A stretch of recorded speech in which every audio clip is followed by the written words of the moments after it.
ఆ తల్లి గురించి చెప్తూ శంకర భగవత్పాదులు సౌందర్యలహరిలో మాట అంటారు, సకృన్నత్వా నత్వా అంటారు. ఆమె అనుగ్రహము ఎక్కడ పరిపుష్టమై ఉంటుంది అంటే పాత్రత ఉన్న చోట. పాత్రత అంటే ఎవరు సద్గుణ శోభితుడై ఉంటాడో, ఎవడు మంచి సంస్కారవంతుడై ఉంటాడో, ఎవడు నిరంతరము మనసులో ఆర్ద్రత భక్తి కలిగి ఉంటాడో అటువంటి వాడికి ఆ తల్లి యొక్క అనుగ్రహము పరిపుష్టమై ఉంటుంది. పరమ సంతోషంగా ఆయన దేని గురించి బెంగ పెట్టుకోవలసిన అవసరం ఉండదు, ఆమె అనుగ్రహిస్తుంది. అందుకే మీరు చూడండి, ఆర్తో జిజ్ఞాసుర్ అర్ధార్థి జ్ఞానీచ భరతర్షభ. అర్ధార్థి అన్న మాట రావాలి, నాకు డబ్బు కావాలి అన్నమాట ఏమిటి? ఆర్తో, ఆర్తి కలిగి ఉన్నాడు, అందులోకి అన్నీ వెళ్ళిపోలేదా? ప్రాణం కావాలి ఆర్తి, డబ్బు కావాలి ఆర్తితో పిలిచాడు. మళ్ళీ అర్ధార్థి ఎందుకు వచ్చింది?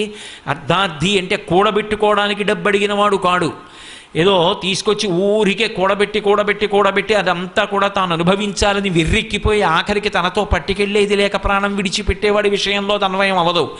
తల్లి గర్భము నుండి ధనము తేడెవ్వడు వెళ్ళిపోయేడినాడు వెంటరాదు, లక్షాధికారైన లవణమన్నమే గాని మెరుగు బంగారంబు మింగబోడు, విత్తమార్జన చేసి విర్రవీగుటె గాని కూడపెట్టిన సొమ్ము కుడువలేడు, పొందుగా మరుగైన భూమి లోపల పెట్టి దాన ధర్మము లేక దాచి దాచి తుదకు దొంగలకిత్తురో దొరలకౌను, తేనె జుంటీగలియవా తెరువరులకు, భూషణ వికాస శ్రీధర్మపుర నివాస దుష్ట సంహార నరసింహ దురిత దూరా అంటాడు.